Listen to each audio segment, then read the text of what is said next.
ঢাকার প্রধান সড়ক ও মহাসড়কে ব্যাটারি চালিত রিকশার চলাচল নিয়ে দ্রুত নীতিমালা প্রণয়ন করতে যাচ্ছে সরকার।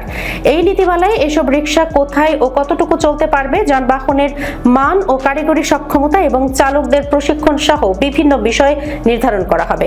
মঙ্গলবার সচিবালয়ে সরকারের বিভিন্ন কার্যক্রমের অগ্রগতি নিয়ে আয়োজিত সংবাদ সম্মেলনে এই কথা জানান প্রধানমন্ত্রীর তথ্য ও সম্প্রচার বিষয়ক উপদেষ্টা ডক্টর জাহিদুর রহমান। সংবাদ সম্মেলনে তথ্য ও সম্প্রচার মন্ত্রী আন্দালিব রহমান পার্থ ও প্রতিমন্ত্রী ইয়াসের খান চৌধুরী উপস্থিত ছিলেন। প্রধানমন্ত্রীর উপদেষ্টা বলেন, শেখ হাসিনা সরকারের পতনের পর ঢাকায় ব্যাটারি চালিত রিকশাগুলো বড় ও প্রধান সড়কগুলোতে চলাচল শুরু করেছে। এতে মানুষের চলাচলে কিছু সুবিধা তৈরি হলেও নানা ধরনের অসুবিধাও দেখা দিয়েছে। বিশেষ করে যানজট সৃষ্টি হচ্ছে এবং রিকশা চালকদের প্রয়োজনীয় প্রশিক্ষণের ঘাটতি রয়েছে। পাশাপাশি এসব যানবাহন কারিগরি দিক থেকে যথেষ্ট নিরাপদ ও মানসম্মত কিনা সেটিও একটি গুরুত্বপূর্ণ বিষয়।